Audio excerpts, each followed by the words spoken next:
What up, guys? Today we're going to be talking about the time the Incredible Hulk punched so hard that he affected an infinite amount of universes. Apparently, he not only affected them, but he did it to such a high extent that it was threatening those universes. Now, this is an argument that a lot of comic book fans and Incredible Hulk fans mention as one of his best feats. A lot of them try to use this to say that he is multiversal and that he could destroy an infinite amount of universes, and that this would put him as a high tier and just power scaling and cosmology, comic book cosmology as a whole. And there's a lot of stuff that people say about this, and I wanted to check it out. So today we're going to be checking this out together. I already read the story, and I will be going through what happened in the story, and how accurate that argument is. Now, I already did a video in my last video, I talked about the time where the Hulk destroyed an entire universe and dimension, and it did happen, but there were some variables to it that changed the argument a little bit. So it's not like it wasn't true. It was true. It was just that there's some stuff that didn't add up and there's some context that was taken out. So that's why I love doing these videos, because I get to go into the stories itself and check out these feats and then get a better understanding of what really happened and give you guys more an accurate depiction of this. Now, if you guys want to go check this out, just read once again the Incredible Hulk story from 1968 to 2010, and this time go to issue 305. This started off actually from issue 304, where you have these enemies called UFOs. These are basically the Hulk's biggest enemies, and in the issue 304, that's when their fight basically started. They were looking for the Incredible Hulk and trying to attack him for some reason.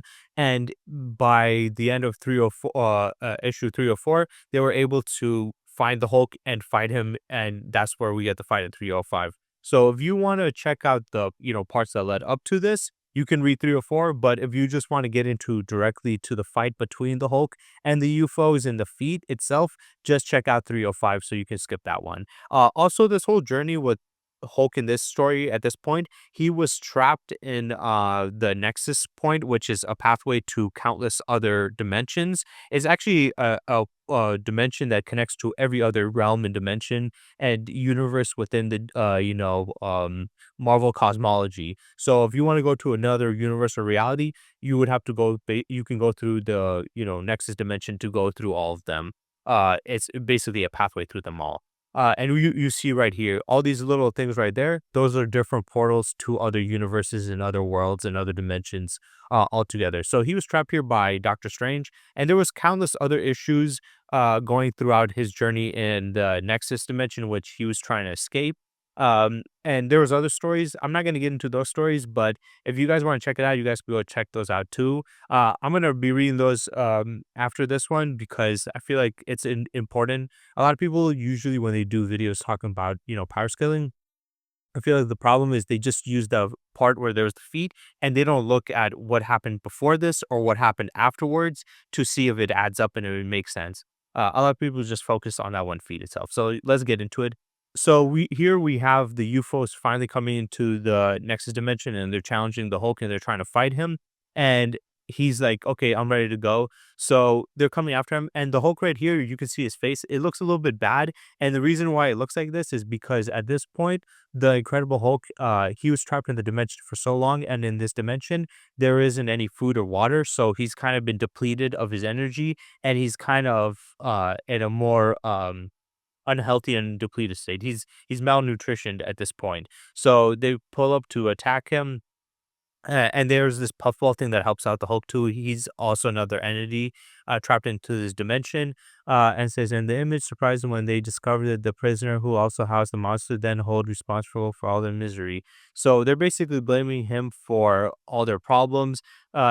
This guy right here, his name is Ironclad, and Ironclad is mad at him. He's saying that they basically they got their powers from cosmic rays, just like the Fantastic Four. And he's saying that we could have been gods and we could have became powerful, and just like the Fantastic Four, but you screwed us over, so now we're coming after you to get our revenge. So he jumps at the Hulk, and as he does, the Hulk hits him so hard that it sends a shockwave, and it says the concussive force of their coming together reverberates along the paths, leading them from crossroads to the infinite numbers of dimensions. So we see all the other dimensions. We see the blue skin child feeling the effects. We see these goblins feeling the effect. We see this dimension of like dead bodies feeling the effects. And it says causing cataclysmic upheavals and unimaginable destruction. This is where people use the feat saying that not only did this punch have so much power that it was able to affect multiple other, not actually just multiple other, but an infinite number of dimensions, but it also caused, such high levels of destruction there, and it was going to destroy them, right? But those two things, there's problems with it. One, when it says the concussive force of their coming together reverberates along the pathways leading from the crossroads to an infinite number of dimensions, causing cataclysmic upheavals and unimaginable destruction. The problem with that thing, that statement here is one, first, it was from them both combining their, concussive forces. A lot of people talk about, Goku and Beerus when they were fighting.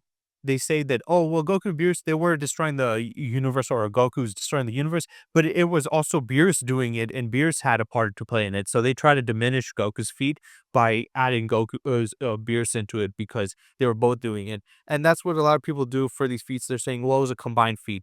So if we're going to use that for that argument, we have to use it for this one. So this wasn't just Hulk's power alone. It was a combined feat of both of their forces combining, as they stated. Second of all, it didn't say it was destroying these dimensions or wiping them out. All it said, it was affecting them. The energy, the shockwaves are going throughout these dimensions, and it was affecting them. And it went through an infinite number. Now, a lot of people like to use this saying, well, it said infinite, so it means it affected infinite dimensions. But the problem with that is, like I stated earlier, is the fact that a lot of these comic books and these stories, when they use these big terms like that, or big words, not big words in the sense of it's a big word, but more in the sense of, oh, this has a lot of, impressive implications. The problem with that is a lot of these stories use hyperbolic statements. They a lot of times over exaggerate. A lot of times they're not meant to be 100% literal. So when they say infinite number of dimensions, it doesn't mean literally an infinite number of dimensions. All it means is a countless number of dimensions, a bunch of them. They don't want to say all of them, or some of them, or an exact number. So they just say an infinite because it's simpler that way. So a lot of people are going to take this as literal. For me, this is more hyperbolic of a statement saying infinite dimensions. I don't think it affected every dimension within the Nexus crossroads of Nexus, or whatever, Nexus Crossroads. I don't think it affected every dimension in there. I think it just affected a lot of them in there, or a decent amount, to the point where they just would rather categorize it as infinite. So for me, I don't think it is literally infinite. And we do see destruction here, but it didn't say anything about it like significantly affecting these dimensions, right?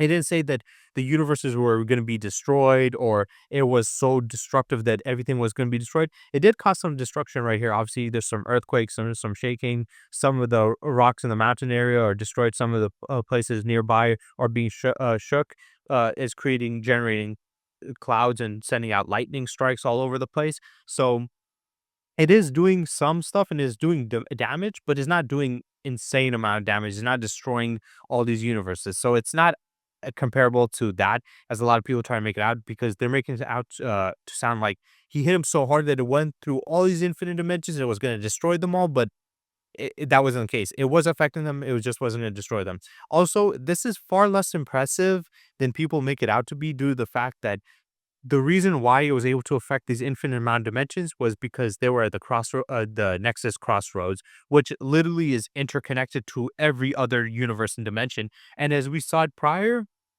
like I showed right here, there is not that much of a distance. It's not like it's light years away. It's not like the road that leads to these portals. Each of these are portals to other universes in these other dimensions that were being affected, right?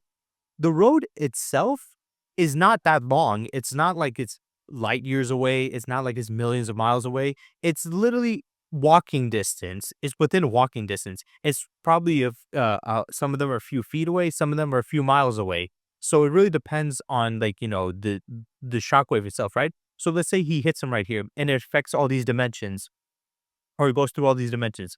It's like, yeah, it did go through those dimensions, but the distance between these and the portals directly into those dimensions are not that far. It's pretty close. So it makes sense that the shockwave was able to go into countless other dimensions and affect them because they are pretty close to where Hulk is when he hit the guy. I mean, look at all of them. You have like four right here, six, seven, eight, nine. And if you look right here, it will be like 10, 11, 12, 13. So it's like you have like over a dozen dimensions within this short distance between the Hulk and Ironclad when he hit him in these dimensions. So there's that problem, right? If it was, let's say, he was in the regular universe and hit him so hard that the energy that it was able to produce was not only affecting that universe, but it was spreading across all the other infinite universes and dimensions and affecting them, then you would have had an argument that, yes, this is on a high infinite level scale of power, right? But the fact that, yes, it was affecting these other dimensions, but it was due to the fact that he was in another dimension that's interconnected to all of them and is connected through a road where you just walk and you can go through these portals. It's not as impressive. I'm sorry. It's not the same. The way it makes it sound like is that, like I said earlier, hitting somebody in the regular universe and that shockwave is able to reverberate so hard that it goes throughout not only that universe, but countless other realms and then affect those, that would be impressive. But the fact that he's in a dimension that's already connected to them and it's not that much of a distance between all these portals, and these portals directly lead you into those universes, is not as impressive, I'm sorry. And the fact that, it was not destroying them, it was just sending a bit of earthquakes and tremors there, right? And that makes sense also, also when you look at argumentative-wise, right? The argument can be that the places that it was affecting were the places that were the closest to the portals within, the Nexus Road, right? So if it was just affecting the areas that were closest to the portal, it isn't as impressive. If it was affecting areas far away from the portal, then it would mean that the shockwave was traveling not only throughout the portals and affecting the nearby areas, but even the far by areas, being able to spread out that far. But the fact that it didn't show anything past that or say anything, state anything past that, it seems like it was most likely just affecting the things that were closest to the portals, which also, once again, would not be as impressive, like I said. So there is that problem. And some people might say, well, okay, even if that was the case, it still affected an infinite number. But like I said earlier, and once again, statements like this have been used countless times throughout comics where they stated infinite this or infinite that, or limitless, or yeah, invincible and all this shit. But those terms are not literal. Most of the times they're just hyperbolic. Unless you can prove 100% that it literally was affecting infinite amount of them, it doesn't make any sense. And if, let's say, if it did affect an infinite amount of them, right? If this shockwave had the power to affect an infinite amount of dimensions and universes within the Nexus Road and the Nexus itself, wouldn't those other dimensions that were the closest by be destroyed then? Because if you can send enough energy, and whether it's you just pure energy or kinetic energy throughout an infinite amount of distance and an infinite amount of realities and affect them to that extent, if it was able to do that, then the ones that are the closest should be wiped out.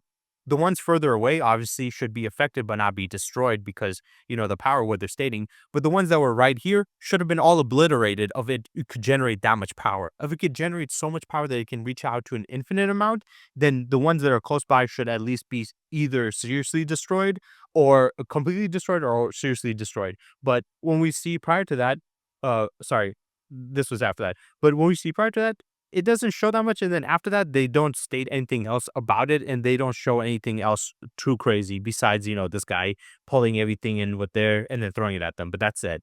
See?